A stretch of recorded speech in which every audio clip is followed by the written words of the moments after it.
सीमा एक गरीब परिवार से थी जिसके पिता पापड़ी चाट का ठेला लगाकर घर खर्च चलाते थे।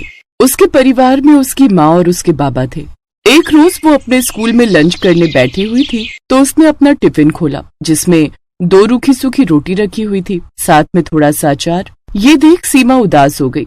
मैं तो तंग आ चुकी हूँ ये नमक अचार खाकर। पता नहीं बाबा का काम कब अच्छा चलेगा और हमें कब सब्जियां खाने को मिलेंगी।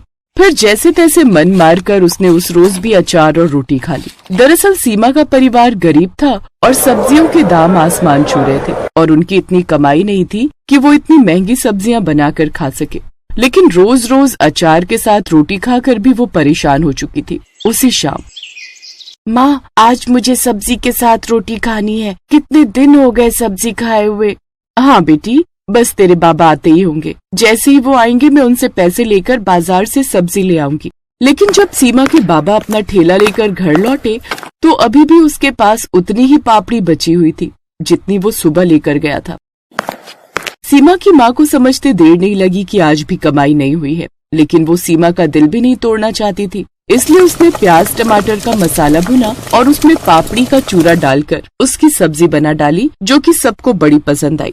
ऐसे ही समय बीता और सीमा जवान हो गई, उसकी शादी हो गई। सीमा को उसके ससुराल में उतना मान सम्मान नहीं मिलता था जितना कि उसकी बड़ी जेठानी कविता को, क्योंकि कविता एक अमीर खानदान से आई थी जबकि सीमा एक गरीब परिवार की बेटी थी। दीपक सीमा को पसंद करता था, इस वजह से उसने सीमा से लव मैरिज की थी। सास ससुर ननद घर में सभी बड़ी बहू कविता को ही अहमियत देते थे और सीमा को हर बात में पीछे रखा जाता था। माँ जी, लड़का देखने में तो बहुत सुंदर है, हमारी पूनम के लिए अच्छा रहेगा। पूनम, तुम्हें कैसा लगा? बाबूजी के मोबाइल में फोटो है, देखी तुमने? हाँ, पूनम को इन्होंने दिखा दिया है, हम तो बस तुम्हें दिखा रहे थे। तुम इस घर की बड़ी बहू हो तो तुम्हारी भी तो पसंद नापसंद का हम ख्याल रखते हैं। हाँ, मुझे भी सही लग रहा है, पूनम के साथ जोड़ी बहुत अच्छी जमेगी। मैं भी बस यही सोच रही थी कि आपको पसंद आ जाएगा, और जब मेरी भाभी ने पसंद कर लिया तो समझो मैंने भी पसंद कर लिया। माँ बाबूजी, मुझे लड़का पसंद है। पूनम, दिखाना तो लड़का देखने में कैसा है। तुम क्या करोगी छोटी बहू देखकर, जब हम सब ने देख लिया तो तुम्हें दिखाने की क्या जरूरत है। तुम इन सब बातों से पीछे रहा करो। सुनो जी, लड़के वालों से बात कर लो, फिर हम देखने दिखाने का प्रोग्राम कर लेते हैं। ठीक है, मैं लड़के के पिता से आज फोन पर बात करता हूँ, उसके बाद देखते हैं कैसे करना है। देखो सीमा, इतना तो तुम जानती हो कि इस घर में मेरी वैल्यू क्या है और तुम्हारी वैल्यू क्या है। तुम एक गरीब परिवार से आई हो जहाँ पर 2 वक्त की रोटी भी जुटाना बहुत मुश्किल की बात है, और मैं एक अमीर खानदान की बेटी हूँ। ये जो घर में महंगे महंगे सामान लगे हुए देख रही हो ना, ये सब मेरे ही दहेज में आया था, इसलिए तुम अपना मुंह बंद रखा करो। कविता बहू, जरा इधर आना। जी माँ जी। एक काम करो, पता नहीं कब लड़के वाले देखने आ जाएं। तुम पूनम को बाजार से कुछ अच्छे पहनने का दिलवा दो, कोई अच्छी साड़ी या फिर कोई सूट। पैसे बाबूजी से ले लो। कैसी बातें करती हो माँ जी, मेरे पास पैसों की कमी थोड़ी है, बहुत पैसे हैं। मैं अपने पास से दिलवा दूंगी पूनम को। माँ जी, मैं बस तैयार हो जाती हूँ। चलो पूनम, तुम भी तैयार हो जाओ, फिर बाजार चलते हैं। जीती रहो बहू। सीमा देखती रही, उसे बिल्कुल भी इज्जत नहीं दी गई। सीमा की आंखों में आंसू आ गए। कुछ दिनों बाद पूनम का रिश्ता तय हो गया। पूनम को लड़के वालों ने देखा तब भी सब कविता को ही आगे कर रहे थे। उस समय भी सीमा चुप रही। सीमा, टेंशन मत लो, ये लोग तुम्हें इज्जत नहीं देते तो कोई बात नहीं, मैं हमेशा तुम्हारे साथ हूँ। मैं तुमसे प्यार करता हूँ और मैं तुम्हें कभी किसी चीज की कोई कमी नहीं होने दूंगा। मैं जानती हूँ दीपक, इसी वजह से तो मुझे यहाँ रहने में हिम्मत मिलती है, क्योंकि आप मेरे साथ हो। पर कभी कभी मन बहुत उदास हो जाता है। घर में कोई भी मुझसे ठीक से बात नहीं करता, सब घृणा की नजरों से देखते हैं। समय के साथ सब बदल जाएंगे। अभी उन्होंने तुम्हारी अच्छाई नहीं देखी ना, जिस दिन तुम्हारी अच्छाई उनके सामने आएगी तब सब बदल जाएंगे। अच्छा, पापा बुला रहे हैं, मैं अभी आता हूँ। दीपक अपने पिता के पास जाता है। मैंने तुम सबको कुछ कहने के लिए बुलाया है, मुझे जरूरी बात करनी है। कैसे जरूरी बात पापा, बोलिए। वो ऐसा है, पूनम के होने वाले ससुर रोशन लाल जी का फोन आया था। वो हम सबके साथ मिलकर प्राचीन माता के मंदिर जाना चाहते हैं। वो कोई भी शुभ काम करने से पहले माता के मंदिर जाकर ही आशीर्वाद लेते हैं। उनका मन है कि हम सब भी उनके साथ जो है साथ चलें। तो मैंने जो है उन्हें हाँ बोल दिया। कल सुबह ही बोल रहे हैं चलने के लिए, तो तुम सब तैयार हो जाओ, ठीक है? एक गाड़ी उनकी होगी और एक गाड़ी हमारी। हाँ हाँ ठीक है। बड़ी बहू, तुम खाने पीने के सामान की तैयारी कर लो, रास्ते में भूख लगेगी और पूनम के ससुराल वाले भी होंगे, हमें ही इंतजाम करना चाहिए, पता नहीं वो लोग कुछ खाने का लाएंगे भी या नहीं। ठीक है माँ जी, मैं देख लूंगी।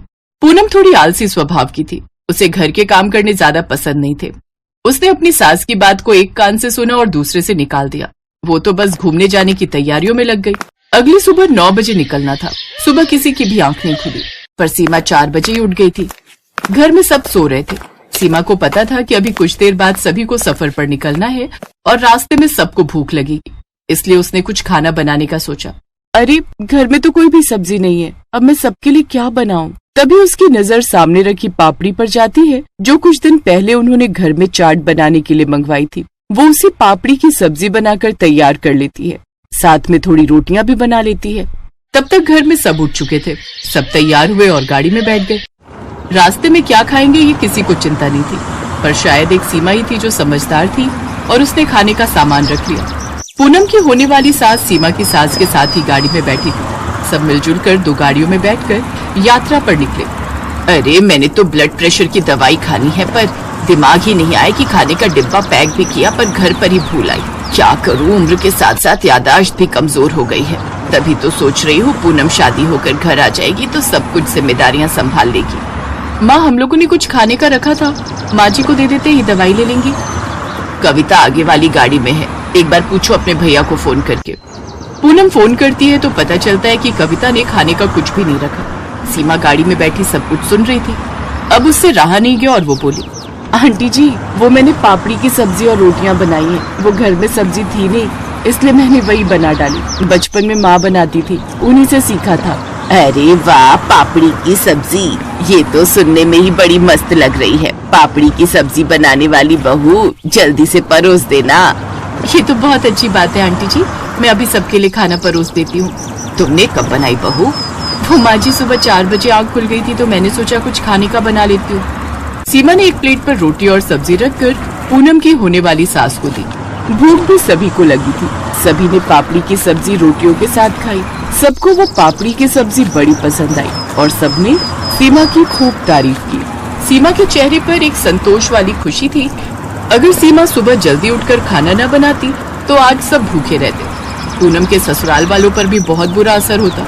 पूनम, तुम्हारी सीमा भाभी बहुत समझदार है। मैं चाहती हूँ कि तुम भी अपनी सीमा भाभी की तरह समझदार बनो और हमारे घर को पूरी तरह संभाल लो। सीमा, तुम बहुत समझदार हो। सीमा, तुम जैसी बहू किस्मत वालों को मिलती है। तुमने आज हम सब की इज्जत बचा ली। तुमने आज एक समझदार बहू होने का फर्ज निभाया। जीती रहो बहू, जीती रहो। उस दिन सीमा को एहसास हुआ कि जो ससुराल वाले उससे दूरी बनाकर रहते थे, आज वो सब उसे बहुत सम्मान भी दे रहे हैं और बहुत प्यार से भी बात कर रहे हैं।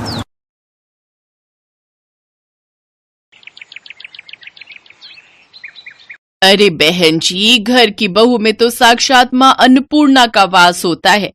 अपने परिवार को अच्छा अच्छा स्वादिष्ट और ताजा भोजन खिलाना तो हर औरत का धर्म होता है। बिल्कुल सही कह रही हो बहन जी, लेकिन आजकल पारिवारिक लड़की ढूंढ पाना उतना ही मुश्किल है जैसे गधे के सर में सींग। अब आप हमें ही ले लीजिए। अर्नव मेरा इंजीनियर है, कम से कम लाखों में सैलरी है उसकी, लेकिन फिर भी अपनी पसंद की लड़की नहीं मिल रही। वो क्या है ना, मेरा अर्नव विदेशी खाना खाने का बड़ा ही शौकीन है। कहता है सिर्फ उसी लड़की से शादी करूंगा जो विदेशी खाना यानी कॉन्टिनेंटल फूड, हाँ कॉन्टिनेंटल फूड बनाना जानती होगी। और आपको तो आजकल की लड़कियों का पता ही है, इंडियन खाना तो उनसे बनता नहीं तो विदेशी तो क्या ही बनाएंगी। अरे ना ना ना बहन जी, सब लड़कियां एक सी ना होती। मेरी सानवी तो हर तरह का खाना बनाना जानती है, खासकर वो विदेशी कॉन्टिनेंटल फूड। फिर तो जल्दी से उसे बुला दीजिए। उर्मिला अपनी बेटी को बुलाने अंदर जाती है। देखो सानवी, जो भी हो बस इस इंटरव्यू को क्लियर कर ले। बहुत बड़ी पार्टी आई है रिश्ते के लिए, खूब नौकर चाकर और गाड़ियां हैं घर में। तेरी बात पक्की हो गई ना तो तू राज करेगी राज। और सुनना, मैंने तेरी तारीफ में बड़े बड़े कसीदे पढ़ दिए हैं कि तुझे बहुत ही बढ़िया बढ़िया कॉन्टिनेंटल खाना बनाना आता है। माँ, मुझसे आलू पूड़ी रोटी सब्जी ये सब तो ठीक से बनता नहीं। पराठा बनाती हूँ तो पहचानना मुश्किल हो जाता है कि पराठा है या श्रीलंका का मैप। और कॉन्टिनेंटल डिशेस का तो मुझे नाम तक नहीं पता। अरे शुरू शुरू में तू ना वो यूट्यूब देखकर बना लियो, फिर जब उनका मन भर जाएगा कॉन्टिनेंटल खाना खाकर तो वो खुद ही मना कर देंगे बनाने को। वैसे भी अंग्रेजों का ये बेतुका खाना ज्यादा दिन तक थोड़ी ना खाया जाता है। चल अब अच्छे से टचअप लेकर बाहर आ जा। तैयार होकर सानवी बाहर आ जाती है। फिर बातचीत में अर्णव की मम्मी और अर्णव को सानवी बहुत पसंद आती है। साथ ही जब वो ये पूछते हैं कि उसे कॉन्टिनेंटल खाना बनाना आता है तो इस पर सानवी कहती है, कॉन्टिनेंटल खाना? जी, वो बनाना तो मेरे बाएं हाथ का खेल है। ये बात सुनते ही लड़के वाले झट से शादी के लिए तैयार हो जाते हैं। कुछ ही दिनों में दोनों की शादी भी हो जाती है।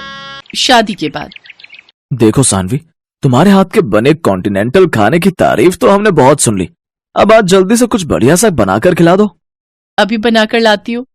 रसोई में जाकर वो यूट्यूब खोलती है, फिर सोचती है, नहीं नहीं नहीं नहीं नहीं, अगर मैंने इन्हें कोई फेमस डिश बनाकर खिलाई तो ये लोग समझ जाएंगे कि मुझे कुछ भी बनाने नहीं आता। ऐसा करती हूँ, कुछ भी बना देती हूँ और उसे कोई भी नाम दे दूंगी। सानवी फ्रिज खोलती है, उसे उसमें तुरई दिखाई देती है। वो कच्ची तोरी में मसाले लगाकर ओवन में ग्रिल होने के लिए रख देती है। कुछ देर बाद वो उसे बाहर निकालती है तो देखती है सारी तुरई करारी हो गई होती है। हे भगवान, ये तो कुछ ज्यादा ही करारी हो गई है। हाँ, एक काम करती हूँ, मेयोनीज और टमाटो केचप दोनों को मिक्स करके इसके ऊपर लगा देती हूँ। फिर सानवी पूरे कॉन्फिडेंस के साथ वो परोसती है और खुद किसी बहाने से रसोई में चली जाती है। वो डिश देखकर अर्णव अपनी माँ से कहता है, छी माँ, ये कौन सी सब्जी की डेड बॉडी है, काली पीली सी। छी माँ, मुझे तो देखते ही उल्टी आ रही है। ऐसा ना हो मुझे उल्टी हो जाए।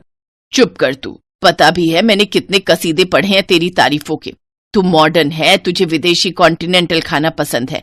अब कहीं बहू को पता चलेगा ना तू ऐसा है तो कहेगी किन गवार लोगों से पाला पड़ गया है। अब उसने बनाया है तो कॉन्टिनेंटल डिश ही होगी कोई। तू तो बस बीच बीच में झूठी मूठी तारीफ करता रही हो। ठीक कहती हो माँ, लेकिन सच्ची में माँ, ये बहुत ही वाहियात है खाने में। तभी सानवी वहां आ जाती है। वाह वाह बहू, क्या मजेदार कॉन्टिनेंटल खाना बनाया है तूने। इतना मजेदार खाना तो मैंने किसी 5 स्टार होटल में भी नहीं खाया। अरे वाह, माँ जी को मेरे हाथ की ये जली हुई तोरई इतनी पसंद आई। वाह वाह वाह भगवान, तूने बचा लिया। हाँ सानवी, अच्छा बना है। अब तुम कल बनाना इटालियन पास्ता। हाँ हाँ, क्यों नहीं। कम से कम कुछ तो जानी पहचानी चीज खाने को मिलेगी। अगले दिन सानवी इटालियन पास्ता बनाने के लिए किचन में जाती है और यूट्यूब पर रेसिपी देखने लगती है। मुझे तो इनके नाम से भी चक्कर आ रहे हैं। भला मसालों के नाम भी कोई ऐसे रखता है क्या? और ये लिट जूस क्या होता है? सीधे सीधे पत्ता गोभी भी तो बोल सकता है। बस बहुत हुआ, अब तो मैं अपने हिसाब से ही पास्ता बनाऊंगी।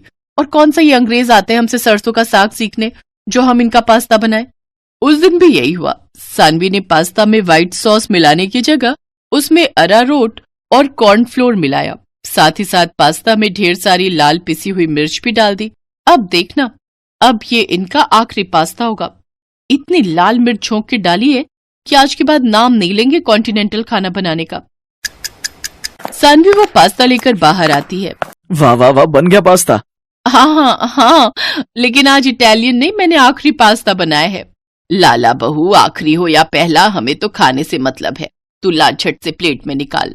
अर्णव और उसकी माँ पहला चम्मच खाने के बाद ही 2 गिलास पानी पी जाते हैं। पास्ता थोड़ा तीखा लग रहा है ये कहकर वो पास्ता छोड़कर उठ जाते हैं। अब वो हर रोज इसी तरह अजीबोगरीब डिशेस बनाकर कभी वो पनीर स्वाहा बनाती तो कभी साग अनकारा। एक रोज सास अपनी बहू से, बहू तेरी ना दिल्ली वाली बुआ सास, उनका बेटा और बेटी भी आ रहे हैं। तू ना उनके लिए वो सब कॉन्टिनेंटल खाना बनाना जो तूने हमारे लिए बनाए हैं। वो बुआ ना बड़ा ही मजाक उड़ाती थी मेरा कि भाभी तेरी जिंदगी तो दाल चावल रोटी में ही कट जाएगी। हमारे घर तो हर देश का खाना बनता है। आज सबको दिखा दूंगी मेरी बहू कितनी गुनी है। हैं? अब पर माँ जी, मैं कह रही थी कुछ सिंपल ही बना लेते हैं। सबको ना ये मिर्च मसाले वाला खाना पसंद नहीं आता। नहीं, तुम वही सब बनाना, उन लोगों को भी पता चले कि हमारी बहू कितनी मॉडर्न है। और हाँ, वो पनीर सुहाहा और आखिरी पास्ता भी जरूर बनाना, बस मिर्च थोड़ी कम रखना। शाम को सब मेहमान आ जाते हैं। दिल्ली वाली बुआ, उनकी बेटी और कनाडा में 7 साल तक शेफ की नौकरी करने वाला उनका बेटा मयंक। वो सब सानवी के लिए गिफ्ट लेकर आते हैं। फिर रात को सब बैठकर साथ में डिनर कर रहे थे। मयंक बेटा, तू तो एक बढ़िया शेफ है, लेकिन मेरी बहू तो तुझसे भी बड़ी शेफ है। उसके हाथ का पनीर सुहाहा और आखिरी पास्ता तू खाएगा ना, तो उसका स्वाद तो तू भूलेगा ही नहीं। फिर मयंक एक एक करके वो डिशेस चखने लगा तो उसका दिमाग घूमने लगा और वो गुस्से में कहता है, जी अब बस भी करो, कॉन्टिनेंटल के नाम पर ये क्या खिला रहे हो आप? जली हुई तोरई, राख हो चुके पनीर टिक्के और अरारोट में बना हुआ आखिरी पास्ता, ये भी कोई खाना है? अरे ये कॉन्टिनेंटल तो क्या कोई फूड ही नहीं है। भला कौन से ग्रह के लोग ऐसा बेस्वाद खाना खाते हैं? मैं एक शेफ हूं और अच्छे से बता सकता हूँ इसमें क्या क्या डला है और ये कैसे बना है। सानवी बहू, ये जो कह रहा है वो सच है। मुझे माफ कर दो मम्मी जी, मुझे लगा था मैं यूट्यूब से सब देख देख कर बना लूंगी, लेकिन सब गड़बड़ हो गया। पर आप दोनों तो उंगलियां चाट चाट कर खाते थे ना? उंगलियां चाट कर नहीं, बल्कि नाक बंद करके और अपनी उंगलियां रोक रोक कर खाते थे, क्योंकि सच तो ये था हमने कभी पहले कॉन्टिनेंटल खाना खाया नहीं था। तो क्या आपने झूठ कहा मुझसे? हाँ बेटा, जैसे शादी करने के लिए तेरी माँ ने झूठ के पहाड़ बनाए ना, वैसे ही मैंने भी बनाए। हाँ, और आप दोनों के इस झूठ में आखिरी पास्ता हम दोनों का बन गया। ये बात सुनकर सभी जोर जोर से हंसने लगते हैं।